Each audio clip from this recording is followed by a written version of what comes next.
श्वेता, अगं तू इथे काय करतेयस? हिच्यासोबत काय करतेस तू?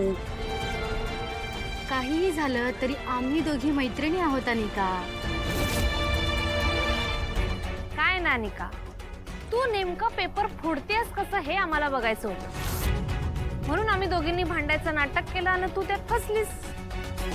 उगाच नाटक करून माझ्याशी गोड गोड बोलू नको. तू चीटर आहेस. तू तर खोटा रिझल्ट दाखवूनही पहिली येऊ शकतेस. मला बी या स्कॉलरशिपची गरज आहे आणि त्यासाठी मी माझ्या जीवाचा रान करणारच आहे. पण फक्त चीटिंग करू नकोस. मग मीही दाखवते कोण पहिलं येतं ते. अनिका, मी पहिला आलो काय नाही आलो काय त्याचा मला काही बी फरक पडत नाही. खरं तू असा शॉर्टकट मारून जर पेपर लिहिणार असशील तर तू नक्कीच फेल होणार आहेस. कारण पेपर आता सगळ्यांना मिळालाय. पेपर फुटलाय. आता नवा पेपर येणार, तो बी ऐन वेळेला. खरं तुझा जर अभ्यास झाला नसेल तर तू नक्कीच फेल होणार आहेस. आम्ही इथं मेहनत करून परीक्षा देणार, त्यामुळे आमच्यातलं कुणी बी फर्स्ट आलं तरी आम्हाला काय फरक पडत नाही. खरा फरक तुला पडणार आहे. त्यामुळे आता जा आणि अभ्यास कर, नाहीतर खरंच नापास होशील. निघ.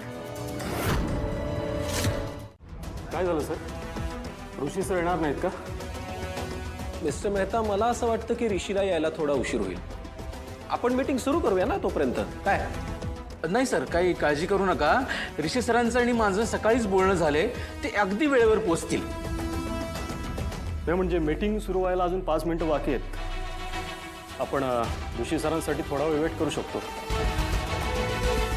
आता 5 मिनिट काय, पुढचे 5 तास जरी वाट बघितली तरी ऋषी येणार नाही. मिस्टर मेहता, मला असं वाटतं की आपल्याला खूप उशीर झालाय ऑलरेडी.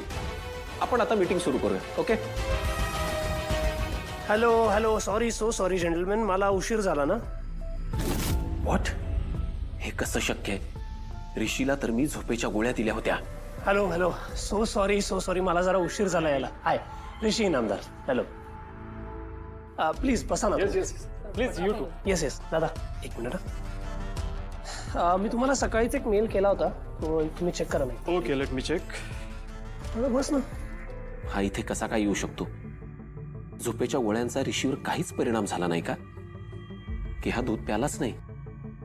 राधिकाने याला दुधाचा ग्लास दिलाच नाही का?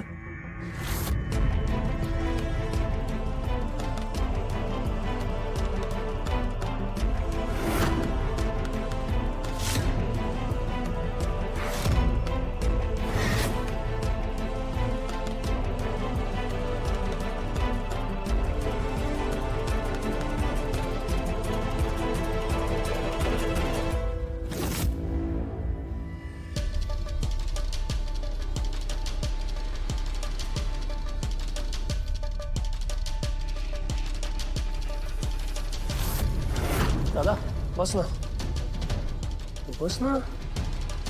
हो.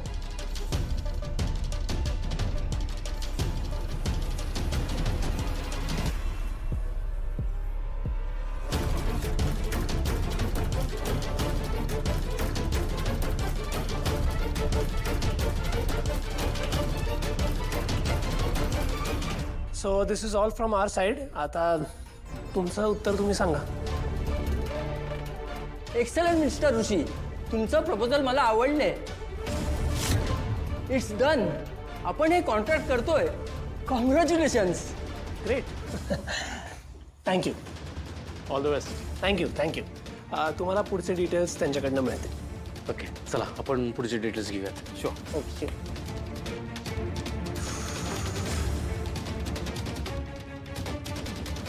कॉंग्रॅच्युलेशन्स ऋषी, तुझं पहिलं डील तू क्रॅक केलंस. थँक्स. काय केलं तुम्ही? किती रिस्क घेऊन मी तुम्हाला पेपर दिले होते, पण तुम्ही जवळच्या 2-4 लोकांना द्यायचं सोडून तुम्ही खिरापत वाढत बसलात. वा. तुम्हाला परीक्षेचा पेपर म्हणजे काय तेवढा प्रसाद वाटला का? ए गप्पा बसतो. जास्त शहाणपणा नकोय तुझा, कळलं? एवढं कळतंय मला. आणि मी कोणालाही पेपर दिलेला नाही, लक्षात घे. तूच आठवून बघ, तूच दिला असेल दुसऱ्या कोणाला तरी. आठव. मी नाही कोणाला दिलाय, शक्यच नाही. मी तुमच्याशिवाय कुणाशी डील केलेली नाहीये. तुला काय म्हणायचंय मग? कॉलेजच्या गेटवर उभी राहून मी सगळ्यांना पेपर वाटत होते. पण आई मला हे कळत नाही की त्या मूर्ख माणसाला इथे बोलवायची काय गरज होती. अगं कोणी बघितलं ना तर सगळं अवघड होऊन बसणार आहे आता. तू निघ रे, निघ निघ निघ. तुम्ही नाही केलं, मग मी नाही केलं, मग हा पेपर बाहेर आला कसा? तर चौकशी बसली तर नाही नाही मॅडम, हे प्रकरण मिटवा. हे प्रकरण जर माझ्या नोकरीपर्यंत आलं ना तर मी तुमचं नाव घ्यायलाही मागे पुढे बघणार नाही. हा ए, एकदा सांगितलं ना मी पाहीन म्हणून, सांगितलं ना. अरे असली 100 प्रकरणं हाताळली आहेत मी, कळलं ना. दाबून कशी टाकायची ते मला चांगलं माहिती आहे.